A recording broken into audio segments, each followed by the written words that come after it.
Thank you for viewing our presentation on Brian Bay Cookies, Australia's original cafe cookie. This presentation is being brought to you by Group 6. The road to success for Brian Bay Cookies began in 1990. They built their reputation on high quality ingredients, unique flavor, and heritage. They focused their distribution through gourmet cafes and specialty retails, eventually venturing to the US in 2009, and by 2012, Brian Bay Cookies was sold in over 20 countries.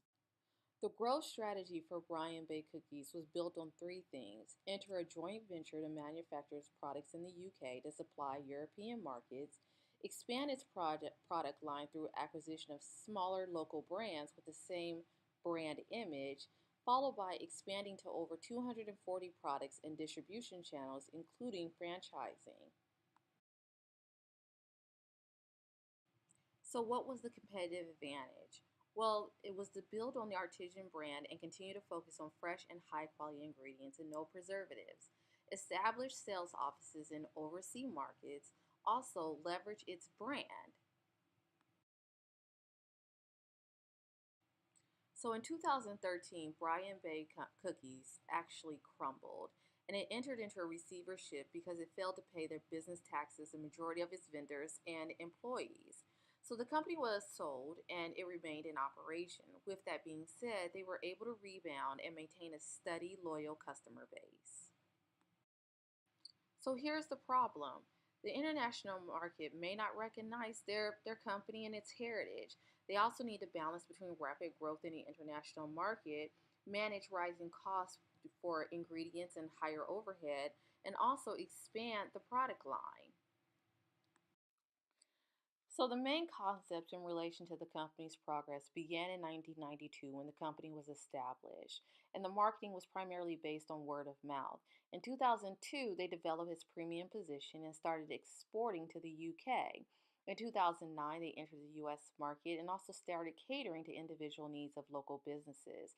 In 2011, that's when they expanded the market line with new mixes and franchising.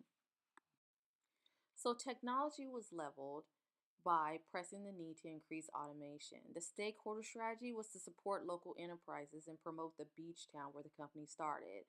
The ecosystem was investing in a joint venture manufacturing under a license in the UK to help reduce the company's carbon footprint. So the strategic learning analogy was based on supporting the enterprises, the resources designed, the value system, the core competence, and upgrading strategies as seen here.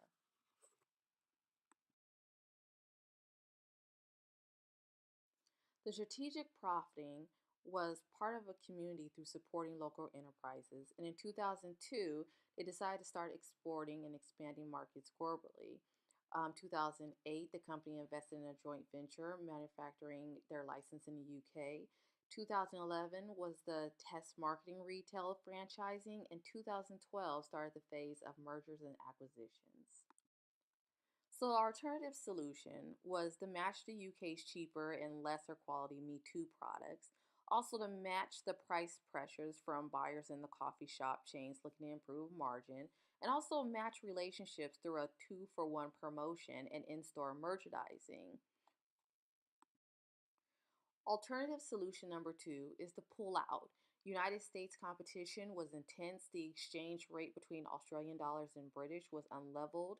They also wanted to discontinue experimenting with shipping.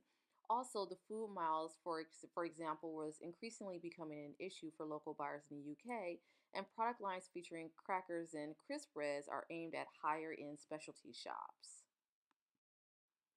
Alternative solution number three was to regain the heritage. Regain focus on flavor and ingredients. Regain marketing by word of mouth and through product championship. Regain visual stimuli and quality messaging, also using packaging. And then regain focus on smaller production runs. So, an evaluation of the alternatives, in 2012, 20 different country markets, the company faced issues with managing currency fluctuation. But the premium pricing have never been a problem in the friendly business atmosphere of Bryan Bay community, giving latitude to miles and lines to perfect their cookie recipes. With the development between 2010 and 2011, the business was able to experience double digit growth. So, the recommendation is to reconnect with cultural ties and people traveling to indicate the word of mouth would help generate and sustain damage for good quality products. Keep developing intellectual property to neutralize the threat from cheaper, less quality Me Too brands, and also reconcile the conflicts between the needs for consistency and reputation as an artisan brand. The implementation plan is to remain committed to the philosophy of using top quality dried fruits, nuts, and chocolates in its mixes, which justifies the premium pricing, and also implement success in developing product lines for the nothing added segment, with particular success in gluten free categories. The accountability plan was to seek new sources of competitive advantage while facing the problem of how to grow the brand without losing sight of its origin. Leverage the intellectual property into exciting and novel niches, such as gluten free, cookie dough mix, and to pay dividends.